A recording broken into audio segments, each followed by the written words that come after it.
Heather K. Margolis with Channel Maven and Spark Your Channel for this edition of Channel Maven Podcast. Today, one of my very good friends, will try to keep it on par with business, Michelle Ragusa-McBain, who is now recently the Global Communities Lead for MSPs at Cisco. Welcome back to the podcast and welcome back to Cisco. Thank you so much. It's so nice to boomerang to two wonderful places. There you go.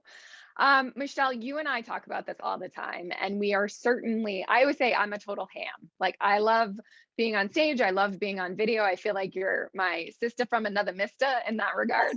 And we're going to talk about video. So we've put out this ebook that's all about where to inject video into the right places in a demand gen process or a sales and marketing process. I want to make sure people are doing it right. You never want to, do a webinar or a video podcast like this and then say to someone who's never heard of you, watch my 20-minute podcast. They're just not going to do that. So let's chat a bit about where do you use video? How do you use video sort of early on in that prospecting journey? And then we'll go from there. Sure, that sounds great.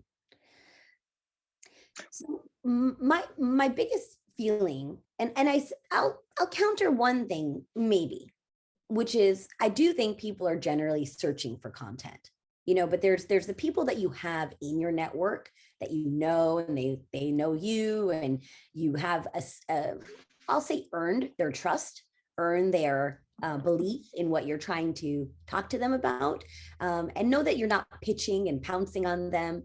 That, of course, hey, come join my hour-long webinar. Of course, that sounds like a very logical transition. But I will tell you that I also do my podcast, Fail For It Live, which you were a guest on. I love it. Thank you. And just talking about like the life lessons that leaders have learned along the way and their experiences and what their mentors have taught them. And, coming from my background, and, you and I have talked about that, I never saw myself as going into career in technology. And so I love hearing from other technology leaders. Did they envision that path, and how did they get there? And that podcast has generated me net new eyeballs, because there are people, especially when you have a disparate person that shares it as well. So if you were my guest and you share it in your audience, then I'm going to garner additional connection requests, additional insights, additional comments, and even subscribers to my YouTube channel, because there's a multi-touch point. So when you have a panel and all of those people share the video recording from the panel, it exponentially increases the reach of that one piece of content. And you're absolutely right. I shouldn't have said beginning of journey, end of journey. I do feel like people are choosing their own adventure. So some people are going to find that webinar and want to watch that. Others maybe need something a little bit more introductory first. And you're great at this. And this is what I love. So you'll do a video where you're just sort of like having a chat or a 2 to 3 minute thank you to someone, where you're really bringing in other information. Where do you put that? And I know, but I want the audience to know. Sure. Yeah. So there's I'm an equal opportunist when it comes to social media, but it depends on who your target audience is. For me, in my particular space, looking at managed service providers specifically, or vendors or distributors, I would choose LinkedIn. There's 725 million business professionals on LinkedIn. It's not the place that resumes go to die anymore. It's not monsters.com for job searches, although you can be found, people can find you. So that's a benefit. But it's the place where people have problems and they're looking for help. And if you add value, tangible, bite-sized chunks of value to those people, they will receive it. Everybody has 3 minutes or 5 minutes, or if you really want to push it, 7 to 10 minutes, most 10 minutes on a LinkedIn video that you're loading directly to the platform. Yeah. And you can also drive people with the link, but proprietary platforms don't like you driving off their platform. So if I put a YouTube link on LinkedIn, it doesn't love that, or Facebook or other tools. So recording and uploading directly to that site, oftentimes adding captions, because you would be surprised, and I'm guilty of this. I put my kids to sleep. I'll look at videos while I'm doing it, laying in the bed next to them. And you don't want them to hear it. Exactly. So if there's the words, I can follow along, sort of like that Godzilla. I'm reading the subtitles as their mouth Right. is moving. And that is really, really helpful because you find a lot of people will listen or read the content in a very tangible dose. And then you give them a call to action right at the end. Come here to learn more, connect with me to learn more, click on this link, subscribe here, whatever that call to action might be for you. But that's the Right. entry, right? And that socialization, if it's high level enough, engaging enough, educational enough, other people will share it as well, which is a benefit to you. Right. Another place that you and I have used video really to better engage MSPs is on Facebook. And I sort of, 5 years ago, I was like, LinkedIn's for business, Facebook's where I put pictures of my family and friends and my dog, who's not actually here today. But you and I have been on webinars with Everything MSP or our friends over at OIT VoIP, where it's done right in Facebook. They're using something else to stream it, but it's done right in Facebook and people are commenting and having engagement. Tell us a little bit about where would you sort of use that in your process? Yeah. So my personal favorite and professional tied for favorite would be Facebook, actually. So Datto recently did a survey and they asked managed service providers, what are the 3 social media platforms you use the most? And they said in this order: LinkedIn, Facebook, Twitter, which is pretty surprising to a lot of people for the reasons that you mentioned. Most people had separation of church and state. They didn't really want to blend their worlds. And I'm kind of the opposite of that. I think that if I have met you and I have a relationship with you, I'm a very well-rounded person and I'm a very open person. So you'll see my family and my pets and my travel and my funny stories. And I'm okay with that because I believe that people buy from people they like and trust. And if you get to know me, you'll hopefully, not everyone's cup of tea, but hopefully you'll like and trust me as well. And so the point of that is to say Facebook Live is one of the greatest tools that you can use. It is, again, the proprietary function of that platform. LinkedIn Lives are incredibly difficult to get, and I'm not even sure how useful they are really, because at the end of the day, you have to be on LinkedIn at that exact moment. Right. People check their Facebook statistically 7 times a day. And especially in a COVID pandemic, especially when we would go anywhere without this in our hands, the mobile apps and the prompts that somebody's going live in this moment, if you have the ability, plus you can listen to the pre-recording after the fact. You can see who's on, you can engage with them, you can bring them on camera with you. And to your point, people do or conduct webinars in that similar fashion. They conducted happy hours during the pandemic. Right. In a place where, you think about the Spanish flu and you think about times where we didn't have technology tools that enabled and empowered us to be successful and communicate. I couldn't imagine, as an extroverted social person who thrives on energy of people, being alone. And it was very lonely for many people, whether you were single or whether you had to take care of parents or children and work full time and, all of those things. Either a lot of babies were born or a lot of people got divorced during that time. Right, exactly. You were left alone with a lot of, personal time. And I would say that Facebook Live became a community in and of itself. You look at LinkedIn groups and sometimes there's crickets. Sometimes it's not that active. Sometimes there, you make a post and nobody likes or comments on it. And so, that's a disadvantage. Whereas a Facebook group, you can get hundreds, if not thousands of people liking, commenting, engaging, participating, communicating with you. So Facebook, and here's the other benefit of that. If you're in a group, you don't have to be friends with those people, technically. You don't have to be participating in a way they're not seeing your personal information. And I think too, you hit the nail on the head. So for me, Facebook feels it's okay because you're just having a conversation. Like you're not doing a demand gen activity where you're like, okay, what's the ROI of this activity going to be? On LinkedIn, it feels unnatural to do a LinkedIn Live because you can't get registrations. You can't see who's on. Even if, let's say you do registrations before you send people the link to the live event, there's still, your competitors could be on that. Your arch nemesis could be on that. Like you have no idea who's watching it. And one of your best customers could also be on it. And you're missing an opportunity to connect with them because you're not doing it like a webinar where somebody has to register for it. Let's go to that next step. So all the stuff we've talked about so far, sort of like thought leadership things, showing people how smart and funny and engaging and kind and caring you are so that they want to do business with you. Now it's time for us to start driving some demand where we want people actually registering for something. So I mentioned a webinar. Where would you sort of insert that? And then let's talk best practices, because it used to be anytime a webinar was an hour, I was like, well, I'll just get the recording and then speed through the stuff I actually want to hear. Now no one's doing an hour anymore, which is great.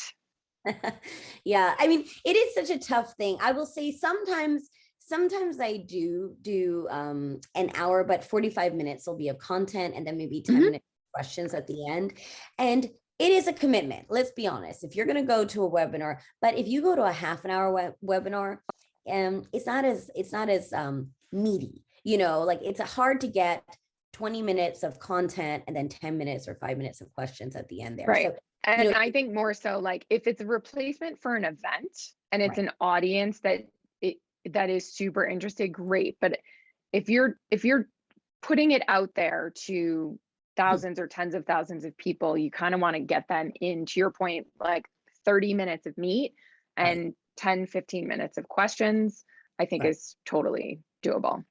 Absolutely. Yeah. And it's everybody has half an hour. It goes to that point where everybody has half an hour and most people can even swing 45 minutes. Look at the average Netflix show. If the content and the discussion is interesting enough, everybody had at least during the pandemic time to kill, you know, because they were home, right? So now people are out, they're moving around, they're going to events. So you have to, virtual, it could be challenging, webinars could be challenging, but there's many vehicles. And of those vehicles, people choose to digest content differently. Some people like social media, some people hate social media. Some people love webinars, some people love podcasts, some people love, you know, email or phone calls or texting. Oh, I heard puppy's back. Welcome. But you know, maybe he likes webinars. So, so when you think about the right vehicle, it's sort of like what we'll call dandelion marketing. You want to blow that flower and be everywhere, be omnipresent, be in all the places and fish where the fish are, so that you're delivering content, to your point. If it's a blog and you don't know if anyone's going to read it or not, but you have that SEO and you have those people who do love reading and they look forward to receiving your blogs, and so they have that touch point too. And so that nurture campaign, when you're in this, you know, portion of the segment, is really a little bit more extensive, a little bit more comprehensive, and hopefully more engaging, because at this point you want to have a little bit more participation and value add again for your audience. So if you've polled them or surveyed them, I mean, you could do even a LinkedIn survey and ask what are the 3 biggest struggles they have, and then let them answer other in the comment. You can really do a great consolidation and tailor your videos towards what their pain points are. Or if you're an expert, you hear the same struggles over and over again. They're like, oh, I have to deal with this, or this is a problem or complexity. So what I would do when I would make videos or when I would design webinars is I would specifically tailor my content to what I knew I was hearing over and over again, because I knew it would be valuable because people struggled with those particular things. I always say to partners, go back into your email. Look, you know, your sister's brother-in-law's cousin sent you a question because they know you're in tech. What's that question you're getting over and over and over again? So answer that. So that's great. You mentioned blogs. We've started doing something new where we write the blog because it's important for SEO. And to your point, some people still do really want to read a blog and some people don't. So we're doing a 3 to 5 minute synopsis of the blog. We still get the SEO goodness. And we're also appealing to 2 different audiences, somebody who wants the video and somebody who wants the blog. What are other places? And I want to make sure I ask you also about Clubhouse. So we'll get to that. What are the other what are the other places that we're injecting video into this whole process that maybe we haven't before?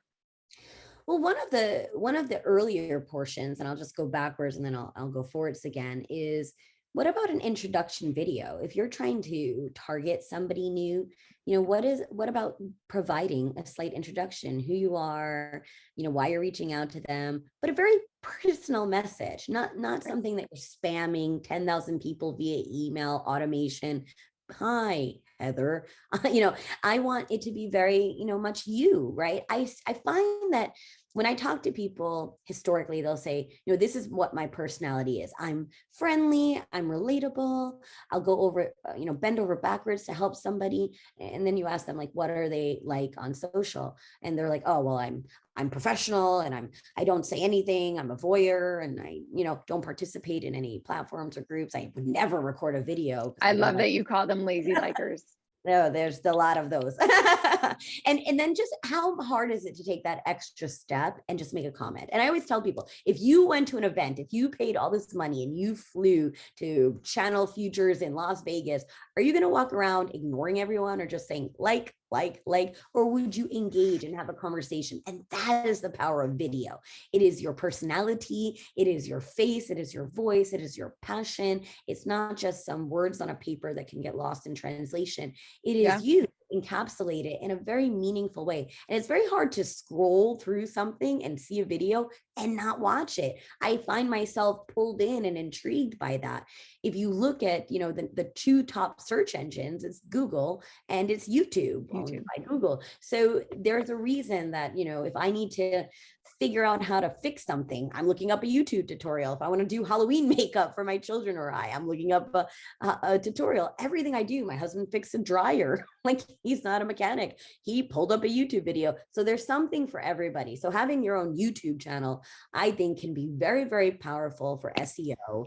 It can be very, very powerful to have a conversation. And listen, in the beginning, you can't expect Rome wasn't built in a day. So don't get discouraged or disappointed if things don't happen instantaneously. It takes time to build that brand, to build that trust, like any relationship does. But you'll find that there's something that happens that all of a sudden you just click and there's more and more people. And I got close to 1,000 people on my YouTube channel just organically through grassroots process.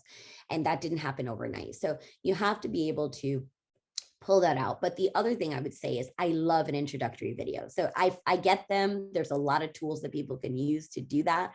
But somebody says something to the effect of, hey, my name is Heather and your dog barks and this is Charlie and we're here to talk to you about, like, it's just so natural, so personal and so beautiful that you can't not enjoy something that, and if you didn't, you don't even have to call that person's name out and it still feels personal and you can use that video over and over again. And I would be, as long as you're not pitching and pouncing in the video, let's tell you why product's the best thing since sliced bread, then I think you're going to get a better reaction. Well, and that's why we built Spark the way we did. Partners do that intro and outro video, but then it's attached to like a 2-minute promo video. Let's talk about those 2-minute promo videos. So ideally, Cisco has a bunch of those. I call them the prescription video, right? Are you struggling with itchy, dry eyes? Have you tried Allegra in the past? You should really try Claritin. That to me, like, if someone hits the nail on the head for me right away, yes, I do have that problem. Wait, other people have that problem too. Let me hear what you have to say on how to solve that. Those 2 to 4 minute, let's say, promo videos that explain the pain points, and that I think is super important for partners to use to send out, but to make sure that they're somehow attaching, whether it's through Spark or through email or through whatever, attaching their contact info too. And we know, like, and we know that a partner's not going to like create those, they're expensive, those promo videos, but I think when done well, they really serve a great purpose. So we're getting sort of to our 20 to 30 minutes, which we like to keep these to. What else would you say to our audience, both partners and IT vendors like yourself? How else should they be leveraging video and doing it right? And right before we go, I want to ask you about Clubhouse. Okay, sure. Yeah. So I think the first thing is to not be so critical of yourself, especially if you're the owner of the company or you're in the executive leadership team or even an individual contributor. Your audience wants to hear from you. they want that personal connection and they crave it. So while we can give 1,000 reasons why we shouldn't, all the things that are wrong with us, give yourself grace, pull off the Band-Aid, and just make your first one. And I promise you, it gets easier and easier with each disparate video you make. Now, here's some of my fun suggestions that I love. Well, one, this is COVID Project 1750. I loved watching that. Thank you. So I painted a very pretty accent wall. I have a lot of good lighting in my office. My camera is stable, but I don't just sit in my office to make videos. If I go out, maybe I'm outside with palm trees in Florida. Maybe you live in snow, or, I've worked with people that have taken a camera in the past and gone climbing the Rocky Mountain, because we all have our phones on us, right? In case of emergency. And the emergency was, he thought, what a great time to do a video. So he got to the peak of the mountain, and he's actually out of, it's Peak Resources, right out of Boulder. Yeah. Yeah. So he climbed to the mountain every weekend. He and his wife and their kids would climb the mountain, and Matt is his name. And he would say he wanted to teach them about grit, and he wanted to teach them about overcoming challenges. And he wanted to teach them about not being quitters. So they would climb this mountain. And when he got to the top, he was my toughest critic because he did not want to record a video. And you know what? He got to that top of the mountain and he talked about his mission, and he made it so personal. And he said, if I worked this hard on the weekend, imagine how hard I'd work for you on a weekday. And that video went viral. At the time, he had only 1,000 connections, and over 30,000 people saw that video. Wow. They shared it, they liked it, they commented on it, and he got new connections, he got new leads from it, and he made that a series. He would go and he would have a new lesson atop that mountain every time. I love it. Something like that, right? And just bringing that Colorado flavor in it is just, how can you become creative? Think outside of the box, do something other people don't do.